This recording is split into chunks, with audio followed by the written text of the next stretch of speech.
Salut à toi et bienvenue sur Ciel, mon graphiste, le podcast qui partage des conseils courts et pratiques aux entrepreneurs qui veulent développer leur identité de marque.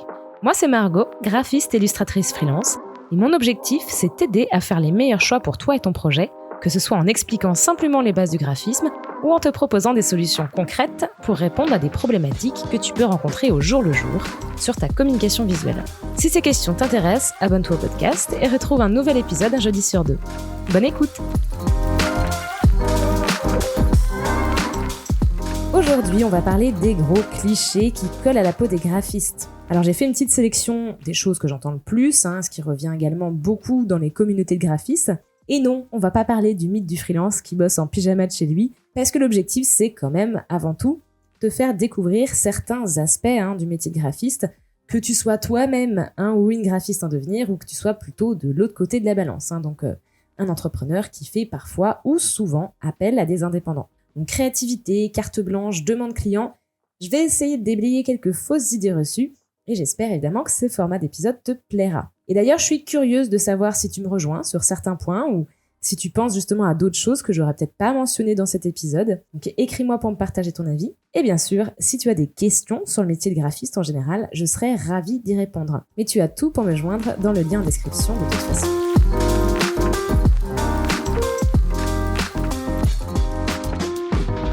Le premier cliché, et peut-être celui qui j'avoue m'agace le plus, on va dire, c'est le fameux « Ah, ça doit être cool d'être graphiste parce que tu passes tes journées à dessiner ». Alors bon, j'avoue ça, à force de l'avoir entendu, j'y prête plus vraiment attention. Déjà parce que je sais que bien souvent ça part pas d'une mauvaise intention, évidemment, c'est que la personne qui dit ça n'a pas forcément de vraies connaissances du métier et du coup s'en fait une idée un petit peu idéalisée. Mais j'avais envie de le citer parce que justement, le but de ce podcast, c'est de parler de ce que je fais, du métier de graphiste, de manière réaliste. Et la réalité, c'est que non, on ne passe pas du tout notre temps à faire des choses créatives. Parce que déjà, comme toute personne qui travaille à son compte, le graphiste, il a d'abord une large partie de son temps qui est consacrée à la gestion de son activité. Donc, à tout ce qui va être compta, admin, communication, prospection éventuelle, la mise à jour de son portfolio, donc ça c'est un sujet à part entière, je pense que si t'es graphiste et que tu m'écoutes, tu comprendras ce que je veux dire, la formation, enfin bref. Autant de choses qui sont indispensables à notre activité, mais qui ne touchent pas directement à la création ou au dessin, bien sûr. D'ailleurs, sur une mission client type, même pour une création de logo, d'identité visuelle, 100% du temps n'est pas de la création pure. Il y a d'abord sur une prestation tout le temps qui est lié à la gestion de la mission avec le client, donc les rendez-vous d'échange pour faire connaissance, rédiger aussi tout ce qui va être devis, proposition, et puis le brief créatif ensuite. Et avant de mettre la main à la pâte, on va aussi effectuer des recherches créatives pour encadrer nos idées, regarder un petit peu quelles pistes on va explorer, etc., etc. Donc avant même de commencer à créer en tant que tel, il y a déjà eu plusieurs heures de consacrées au démarrage de mission en fait. Et puis, il faut comprendre aussi que le délai qu'on donne à un client pour envoyer nos premières propositions, c'est pas forcément représentatif du temps passé sur la création pure derrière notre écran. Pour donner une idée, quand je travaille une identité visuelle, donc avec logo, couleur, univers graphique et puis parfois d'autres choses, je m'accorde 1 à 2 semaines pour fournir les premières propositions à mon client. Et ça, c'est en fonction de ma charge de travail à ce moment-là, en fonction du projet aussi. Mais c'est pas du tout un temps qui est uniquement passé sur Illustrator à travailler. Comme je disais, il y a les premières recherches que je vais faire, il y a beaucoup de brouillons, de pistes d'essais, parce qu'on n'a pas toujours l'idée fulgurante du premier coup, évidemment. Et surtout, je prévois aussi un temps de respiration, c'est-à-dire je laisse reposer mes premiers travaux. Comme ça me permet, une fois que j'ai quelque chose qui me semble un peu correct, en tout cas mes premiers brouillons, mes premières pistes, je les laisse de côté et puis je vais revenir dessus le lendemain ou le surlendemain pour pouvoir l'analyser avec, on va dire, un regard un petit peu plus neuf, un petit peu plus frais. Et moi, je me laisse aussi souvent un deuxième round de repos, on va dire, une fois que j'ai des propositions qui me semblent finalisées et avant de les proposer au client. Comme ça, si jamais je vois encore des choses qui peuvent être améliorées, j'ai envie de faire des petits changements, pareil, j'ai un regard un tout petit peu plus frais sur ce que je veux lui proposer. Et c'est très utile parce que bien souvent, je vois les choses un petit peu différemment, j'ai pris un petit peu de recul sur mon travail. Et puis bien sûr, il y a aussi un temps qui va être utilisé pour préparer les documents de présentation au client. Donc ça, c'est une étape en fait qui est assez importante parce que ce document, il va me servir pour introduire mes propositions et surtout aider le client à se projeter dans l'univers ou les univers que je suis en train de lui proposer pour son projet, pour sa marque. Donc ça, pareil, c'est pas de la création pure, c'est vraiment préparer nos présentations, préparer nos rendez-vous avec le client. Et puis, même une fois que tous les éléments sont validés, à la fin de la mission, il y a beaucoup de temps qui est prévu pour finaliser tous les futurs livrables avant leur exportation et puis l'exportation aussi. C'est-à-dire qu'on va sortir tous les logos, les icônes, enfin peu importe, tous les éléments dans différents formats d'images, en différentes tailles éventuellement, dans les différents formats colorimétriques, etc. etc. Et tout ça, quand il y a beaucoup d'éléments, ça peut prendre beaucoup de temps. Bref, je vais pas lister toutes les étapes, mais tout ça pour te montrer que non, en fait, au bout du compte, notre travail comprend bien plus de choses que juste dessiner, si je reprends les termes qu'on me sort habituellement. Puis en fait, pour finir sur cette idée reçue, d'ailleurs, je pense qu'en fait, si elle m'agace, entre guillemets, plus que les autres, c'est parce que je pense que j'aimerais justement avoir plus de temps pour des projets purement créatifs, que ce soit des projets perso notamment, et en tout cas pour vraiment explorer ma créativité sans restriction, sans contrainte, on va dire. Mais finalement, en dehors de tout le travail que je réalise pour mes clients et puis pour mon entreprise, j'ai beaucoup de mal à me dégager un espace libre. Je parle d'espace en termes de temps, mais aussi d'espace mental pour pouvoir faire tout ça. Mais c'est vrai que, quelque part, je pense que moi aussi, j'aimerais bien me dire que mes journées soient entièrement consacrées, dédiées à de l'exploration créative. Mais la réalité est tout autre.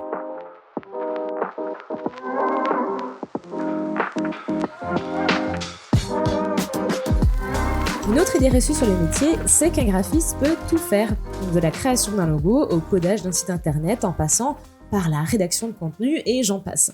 Je l'avais déjà dit dans un des épisodes, je sais plus lequel, mais c'est vrai que graphiste, c'est finalement un terme un petit peu générique, alors qu'il existe différentes compétences, différentes prestations qui vont se rattacher à ce terme. On peut avoir des graphistes qui vont être spécialisés uniquement dans la création de logos, d'identité visuelle, d'autres qui vont proposer aussi la réalisation de sites internet, d'autres qui vont faire de l'illustration et d'autres qui n'en font pas.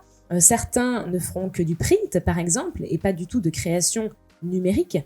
Donc voilà, en fait, chacun est libre, indépendant de choisir une spécialité, de se nicher ou d'étendre justement leur champ de compétences.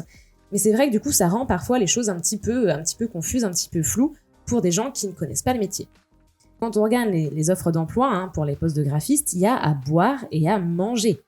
Alors déjà, ça regroupe souvent plusieurs métiers en un, c'est le fameux mouton à 5 pattes, et malheureusement, ça c'est un phénomène qu'on retrouve sur plein d'autres métiers. Mais c'est important de noter ça parce que c'est vrai que parfois, il y a des clients qui vont vers un graphiste en pensant que cette personne va tout faire. Donc moi, ça m'est arrivé, par exemple, pour une demande de création de support, qu'en fait, il n'y ait pas de contenu vraiment préparé, vraiment finalisé, alors que normalement, c'est bien spécifié dans mes devis que j'attends d'avoir un texte fini. Mais je me rends compte que la personne s'attend à ce que je fasse un petit peu ce travail-là pour elle, en fait.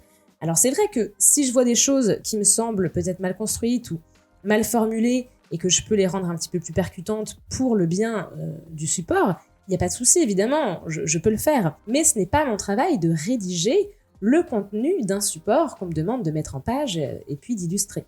Il y a aussi beaucoup de profils de graphistes différents, c'est vrai, mais en tout cas, il ne faut pas prendre pour acquis qu'un graphiste soit forcément compétent sur différentes prestations, différents domaines. Il faut avant tout se renseigner sur le profil de la personne qu'on cherche. Et puis, c'est aussi bon à savoir si tu es en train de te lancer ou tu souhaiterais te lancer en tant que graphiste, ne te sens pas obligé de toucher à tout, de savoir tout faire. Il y a peut-être des choses qui vont t'intéresser, puis d'autres moins. Donc, concentre-toi sur ce que tu aimes faire.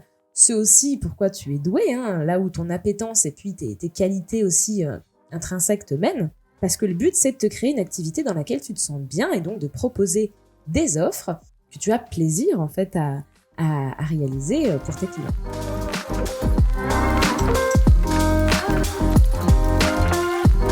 Troisième cliché du métier de graphiste, c'est qu'on adore évidemment avoir carte blanche sur un projet pour pouvoir laisser libre cours à nos idées. Alors ça, c'est non seulement une idée reçue, mais c'est tout bonnement une très mauvaise idée. Parce qu'en général, quand un client nous dit qu'on a carte blanche, on panique plus qu'autre chose. D'expérience, c'est jamais un très bon signe quand on est sur le point de démarrer un nouveau projet. Et oui, parce qu'en fait, notre objectif, nous, c'est d'accompagner notre client pour atteindre un objectif précis, notamment en concrétisant visuellement son message, ses valeurs, son offre, à travers un univers de marque ou même à travers un support de communication. Et quand un client nous donne carte blanche, c'est peut-être signe qu'il n'a pas vraiment défini en amont cet objectif. Du coup, comment savoir si cet objectif a été atteint ? Comment est-ce qu'on délimite aussi la mission et ce qu'on doit faire pour le client. Alors attention, il y a une différence entre quelqu'un qui n'arrive pas forcément à mettre des mots sur son projet, à expliciter ses idées, et la fameuse carte blanche. Parce que notre rôle en tant que graphiste, ce sera évidemment de t'aider à préciser ta demande si elle est peu claire, ou si on se rend compte que voilà, t'as pas forcément l'habitude de réaliser des heures de prestation, que tu as besoin d'être un petit peu guidé, et ça c'est ok. Mais si malgré nos questions, nos échanges, on n'arrive pas à délimiter davantage les attentes d'un client, à définir même grossièrement une piste à explorer, ça peut devenir problématique et il y a risque qu'à un moment ou à un autre, la mission s'enlise. Puis j'ai remarqué aussi qu'il y a souvent 2 cartes blanches, on va dire, un petit peu différentes.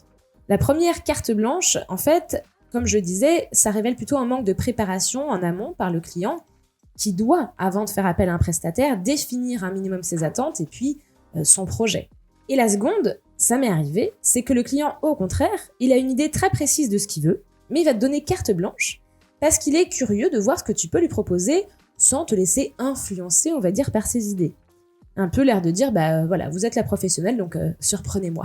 Mais la réalité, c'est qu'en faisant ça, en fait, il va nous laisser travailler sur une piste qui a de très fortes chances de ne pas correspondre au résultat qu'il veut obtenir. Donc on perdra du temps, en fait, de travail, tout simplement, temps qu'on aurait pu utiliser pour vraiment travailler sur son idée et surtout faire en sorte de l'exploiter de la meilleure façon possible. Si c'est une bonne idée de dire très bien, on va partir là-dessus, par contre moi, avec mes compétences, avec mes conseils, je vais en faire quelque chose de vraiment approprié, de vraiment pertinent pour votre projet. Si elle est mauvaise, en fait, vous expliquez pourquoi elle n'est pas forcément pertinente et puis travailler quelque chose ensemble en fait. Parce que le graphiste, la graphiste, ce n'est pas juste un exécutant qui est là pour faire ce que tu ne sais pas faire. Il est là pour te conseiller, pour trouver les solutions les plus appropriées à ton projet. Que ce soit qu'on t'aide à faire émerger tes idées, qu'on donne vie à ce que tu avais déjà en tête, ou alors qu'on apporte nos idées si toi tu n'en as peut-être pas forcément, mais que tu nous as donné un cadre en tout cas pour explorer des choses. On part toujours d'une base. Et cette base, voilà, on va lui apporter, comme je disais, nos connaissances, notre créativité, pour en faire quelque chose de viable, d'exploitable et de pertinent pour atteindre un objectif précis.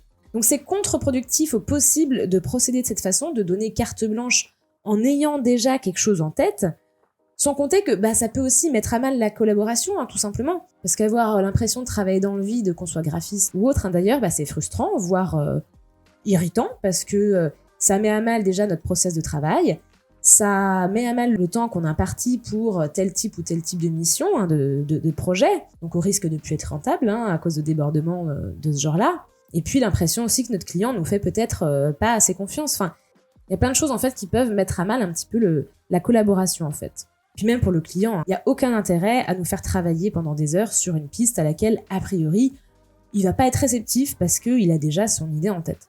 Mais ça arrive, aussi étrange que ça puisse paraître, moi ça m'est arrivé, je l'ai entendu effectivement chez d'autres freelances. Mais c'est vrai que moi quand j'avais eu le cas, c'était à mes débuts. Donc déjà, clairement, j'avais pas vu le piège venir, j'ai dit carte blanche, bon ok d'accord. Donc aussi je manquais d'expérience pour me rendre compte que c'était une balle dans le pied, cette carte blanche. Et puis je manquais peut-être aussi d'assurance pour recadrer le projet avec ce client-là. Donc j'ai fait ce qu'il fallait pour qu'il soit satisfait parce que j'avais peur justement que le client me dise qu'il soit pas content du résultat de mon travail. Mais clairement, on va pas se mentir, à la fin c'était juste douloureux quoi, parce que j'avais dépassé la charge de travail qui était prévue, donc je bossais à perte. Et puis en plus ça tournait en rond, donc j'avais vraiment l'impression de bosser pour rien parce que il me faisait faire des choses dont il voulait pas en fait. Donc j'avais juste hâte de terminer et de ne plus jamais voir cette personne en fait, de ne plus travailler pour lui, c'est horrible mais c'est la réalité, quoi. Alors que ça aurait pu très bien se passer, je pense, parce qu'en soi, on s'entendait bien et que je pense pas qu'il était déçu en soi du travail que je fournissais pour lui. C'était vraiment juste très mal parti à cause de cette fameuse liberté totale, cette fameuse carte blanche qui était une très très mauvaise idée. Après voilà, si on voit le bon côté des choses, c'est toujours une fois qu'on se met dans une bonne petite sauce, dans une bonne galère, qu'on est capable de mettre en place des solutions pour éviter la casse la prochaine fois. En tout cas, voilà, la carte blanche, piège à éviter, que ce soit pour le client, pour le graphiste, il faut toujours délimiter le cadre d'une mission, de ses objectifs et des pistes à explorer, ou justement des pistes à éliminer d'emblée.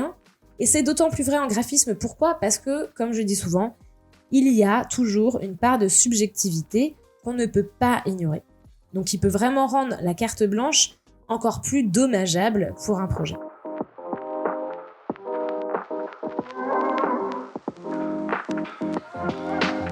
Quelque chose que j'entends aussi, c'est que pour être un bon graphiste, il faut absolument être créatif. Alors oui, bien sûr, la créativité est importante dans notre métier, mais vis-à-vis des missions clients et de leurs projets, ça fait pas tout.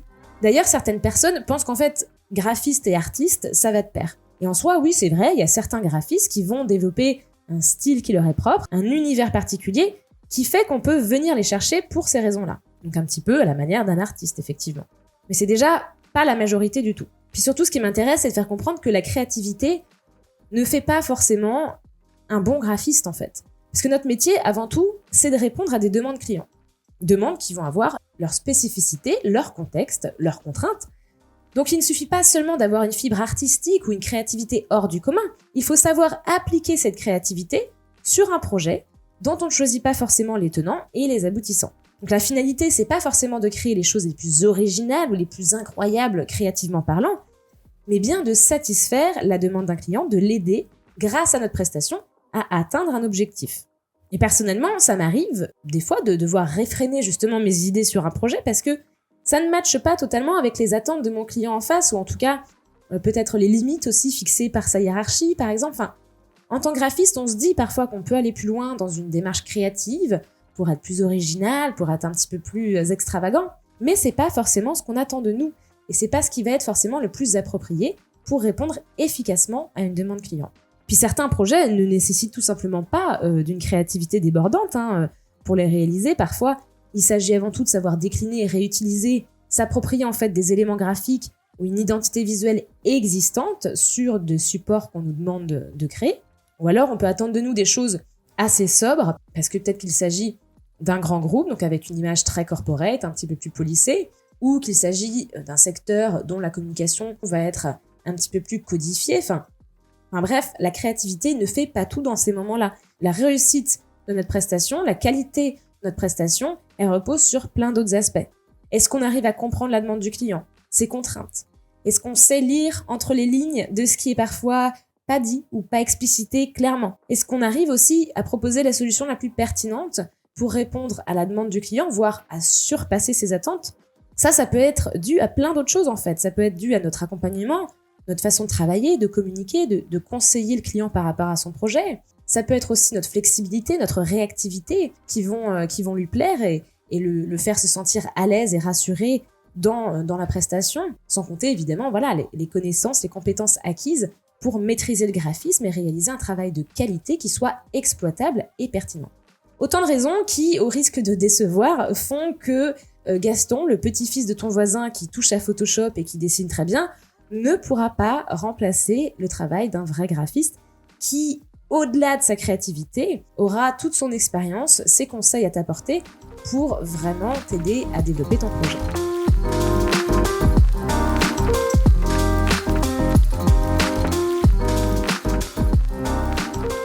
Ensuite, parlons thunes, il y a le fameux « c'est trop cher de faire appel à un graphiste alors que c'est quelque chose qu'en vrai, je pourrais faire moi-même ». Alors, quand je dis on va parler de thunes, on va pas parler en soi des tarifs des graphistes parce que c'est pas vraiment le problème en soi par rapport à cette idée reçue. De toute façon, chaque graphiste, comme tout professionnel indépendant, il fixe ses propres tarifs en fonction de critères qui sont les siens, donc ses objectifs, ses charges mensuelles, son expérience, son positionnement, sa notoriété, etc., etc. Mais là, c'est pas vraiment le problème, la question des tarifs chez les graphistes.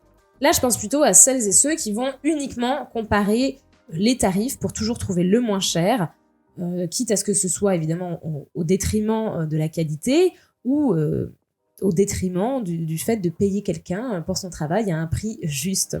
Il faut bien comprendre que parfois, faire les choses seul pour éviter à tout prix une dépense qu'on juge inutile, même si on peut la faire, ça finit par coûter plus cher sur le long terme. Parce que faire appel à un prestataire, qu'il soit graphiste ou non, c'est un investissement, c'est sûr, mais c'est un investissement qui va te servir à atteindre un nouveau palier dans le développement de ton activité, de ton image de marque, etc. Donc il faut peser le pour et le contre avant de choisir forcément l'option la moins chère. Surtout s'il s'agit de faire des économies de bout de chandelle, au détriment du résultat attendu.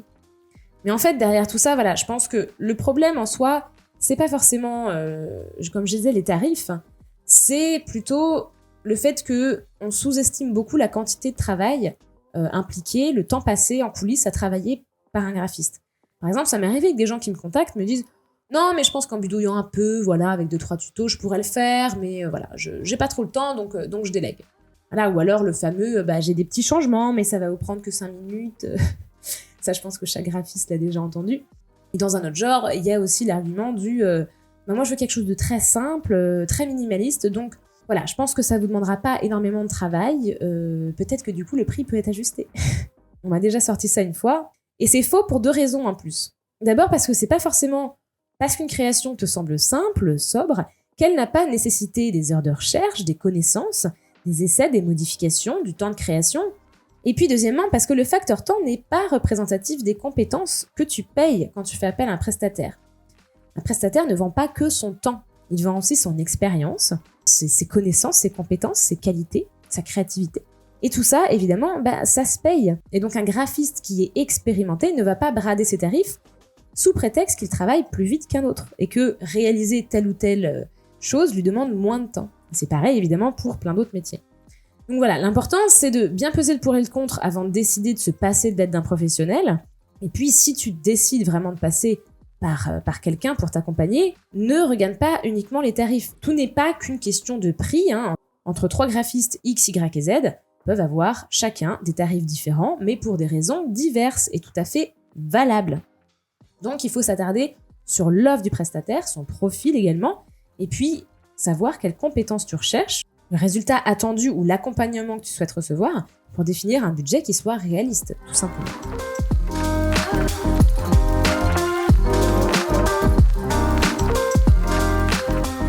Un dernier cliché que j'avais envie de mentionner, mais c'est vrai que j'ai pas réussi forcément à le formuler de façon très concise pour présenter cette dernière partie.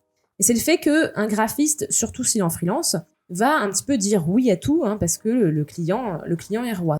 Je te l'accorde, ça ne touche pas que les graphistes, mais je dirais plutôt les indépendants de manière générale. Pourquoi ? Parce que il y a parfois un rapport de force qui va se jouer entre un client qui a le choix entre plusieurs offres et donc peut mettre en concurrence différents prestataires sur un projet et les prestataires en face. Alors déjà de base, moi j'aime pas l'expression mettre en concurrence parce que tout simplement je me sens pas en concurrence contre d'autres personnes. Moi quand un client m'annonce qu'il fait appel à plusieurs graphistes pour obtenir plusieurs propositions de devis, ça me dérange absolument pas, bien sûr, c'est normal et c'est presque rassurant.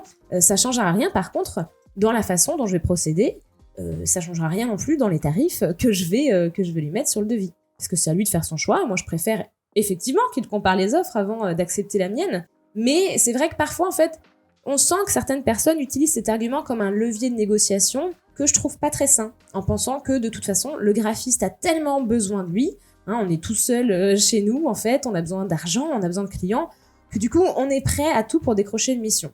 Et c'est vrai que quand tu débutes ou quand tu as des moments de creux dans une activité, tu peux avoir peur de louper certains contrats à cause de ça, t'as besoin d'argent tout simplement, t'as besoin de bosser.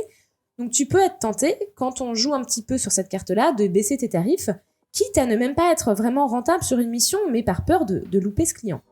Puis au-delà d'avoir parfois une nécessité économique, financière, il y a aussi le fait qu'un prestataire, quel qu'il soit, a envie et se doit de satisfaire les demandes de ses clients. Parce que, il veut que la collaboration se passe bien, et puis 2, parce que la personne, éventuellement, peut revenir vers nous pour de futurs projets, et puis peut nous recommander à d'autres personnes.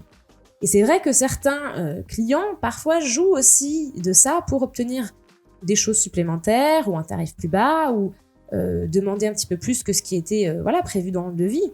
En fait, en sous-entendant qu'ils pourraient ne plus passer par vous, ou au contraire, en faisant miroiter des projets supplémentaires dans le futur. Enfin, voilà, encore une fois, c'est pas toujours fait de manière très agréable pour le graphiste, pour le freelance.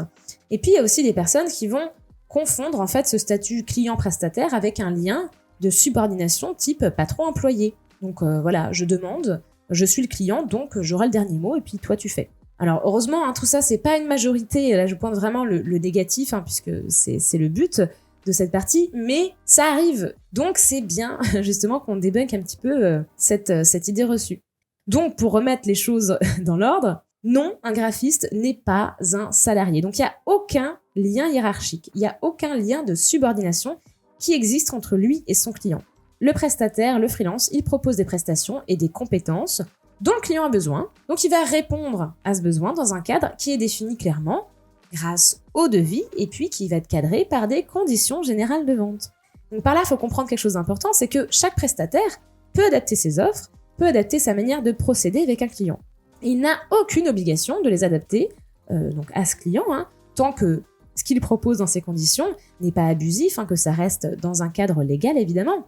Et c'est-à-dire que le client en face, quand il choisit un prestataire, il fait le choix aussi d'accepter ces conditions-là. Donc il doit s'adapter au process, aux méthodes de travail mises en place par le prestataire qu'il décide pour son accompagnement, pour son projet. Et pourquoi c'est important de les respecter ? Parce qu'en fait, encore une fois, on n'est pas un employé. On a notre entreprise. Donc tout ça n'est pas mis en place par hasard. Ces conditions, elles sont là pour protéger effectivement le prestataire, son travail, et lui permettre de le réaliser dans de bonnes conditions, mais ça protège aussi le client d'une certaine façon pour la collaboration.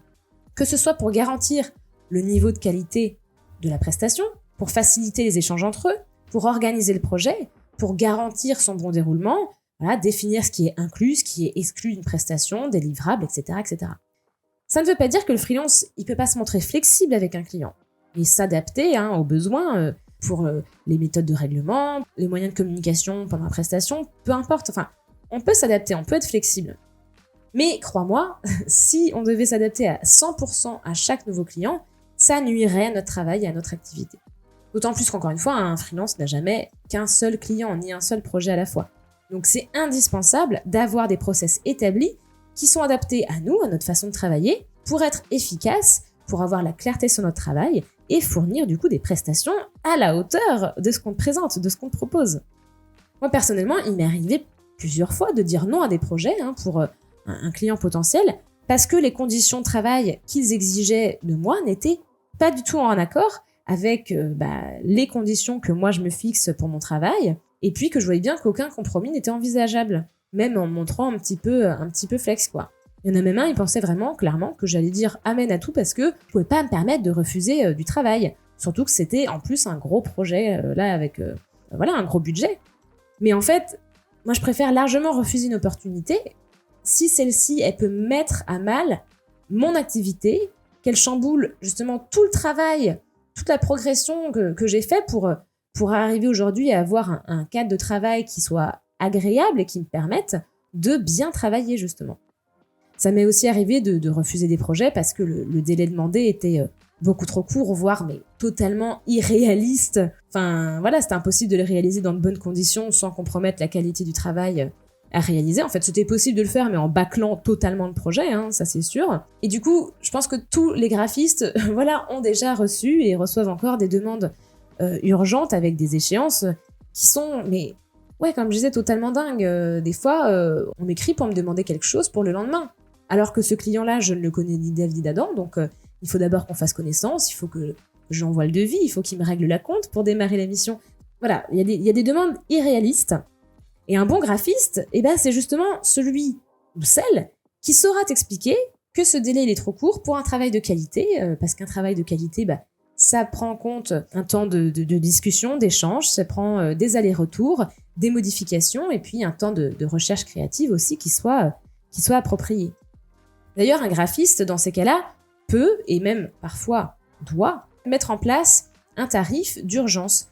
À partir du moment, par exemple, où ça demande au graphiste de travailler le soir, la nuit, les week-ends, où ça lui demande peut-être de mettre en stand-by des projets pour respecter une deadline sur un autre projet.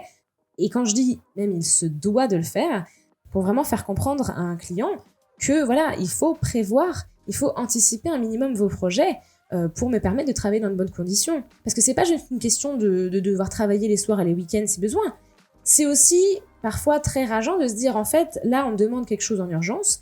Je me rends compte au fil des discussions qu'en fait, le projet aurait pu être anticipé et du coup, me laisser largement le temps de le faire dans de bonnes conditions.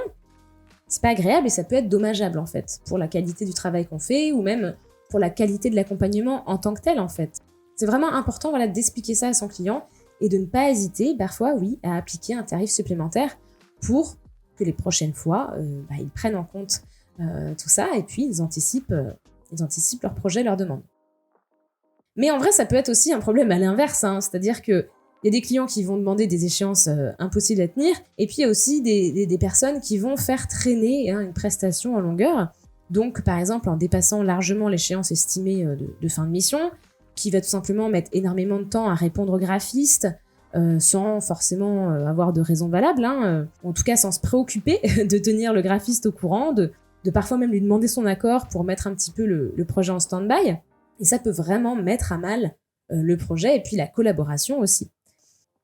Et puis enfin, dans l'idée de ce dernier cliché, il y avait aussi la notion de, ce que je veux, tu feras en fait. C'est-à-dire de voir le graphiste comme un crayon qui va exécuter les idées du client, quitte à parfois à demander plein de modifications, un petit peu tout ce qui lui passe par la tête, sans forcément aussi écouter et recevoir les conseils, et puis les propositions du graphiste. Enfin voilà, bref, c'est vraiment de prendre le graphiste comme un simple exécutant. C'est évidemment normal de prendre en compte les idées d'un client, ses commentaires, etc. Mais parfois ça dépasse le raisonnable, ou bien c'est tout simplement pas du tout pertinent par rapport au projet. Donc quand on te fait une proposition, on a déjà passé plusieurs heures, plusieurs jours à travailler dessus pour te présenter quelque chose qui peut être améliorable, certainement, mais qui fonctionne et qui répond à ta demande, à ton besoin, qui répond au brief. Et ça implique aussi d'avoir fait des choix graphiques pour le bien de ton projet, quitte à éliminer certaines pistes et donc à ne pas te les montrer parce qu'elles sont pas pertinentes. Et donc on va être ouvert aux remarques, aux suggestions de nos clients, mais c'est aussi notre devoir de lui dire si les idées, les avis qu'il nous partage, les suggestions qu'il fait ne sont pas bonnes en fait, ne sont pas pertinentes pour le bien de son projet. Moi je défends toujours mes propositions face à un client parce que je sais pourquoi j'ai fait tel ou tel choix graphique. Je peux lui expliquer pourquoi sa proposition ou son idée, finalement je l'ai pas prise en compte et je suis partie sur autre chose, ou je l'ai réadaptée, ou pourquoi tout simplement je l'ai pas prise en compte, si ça peut peut-être nuire à la qualité de la création, ou envoyer un message totalement différent de ce qu'il souhaite. C'est mon rôle en fait, c'est vraiment mon rôle aussi de conseil. Mais c'est aussi pourquoi je vais refuser de faire 1000 petits changements qu'un client pourra me demander, parce que ça m'arrive des fois d'avoir des gens, en fait, et si on essayait ça en vert, et si en fait ça on essayait plus comme ça, sur des micro-détails, et en fait la personne me demande de faire tous ces petits changements. Des fois je dis non. Tout simplement parce que je sais que ce sera une perte de temps, et puis parce que à un certain moment, c'est aussi au client de me faire confiance et puis d'écouter mes conseils. Et à la rigueur, si je finis par lui montrer ces petits changements sur 2 ou 3 éléments, même si je les trouve très mauvais, ce sera juste pour permettre à mon client de passer à autre chose en fait. De se rendre compte qu'effectivement, ça marche pas, vous aviez raison, d'accord, ok, on passe à autre chose. Mais évidemment, je le fais pas pour tout et je le fais pas à chaque fois parce que y a une différence entre la personne qui va avoir une idée en tête et puis qui va juste me demander de la tester, et ça, oui, je vais l'essayer, et puis si ça marche, je te le dis, si ça marche pas, je te le dis aussi. Mais il y a des personnes qui vont un petit peu abuser de ces demandes-là, de ces modifications, et vraiment nous prendre comme des crayons. Alors on serait le crayon et eux, ils seraient la main. Alors qu'en fait, non, ça ne marche pas comme ça. Mais c'est le rôle du graphiste, c'est le rôle d'un bon professionnel en général, de savoir expliquer à son client pourquoi certaines de ses idées ou de ses goûts personnels aussi ne sont pas forcément adaptées par rapport à l'objectif qu'il s'est fixé. Et c'est le rôle du client, en face, quand il fait le choix de faire appel à un graphiste, un professionnel, de savoir recueillir ses conseils et son expertise.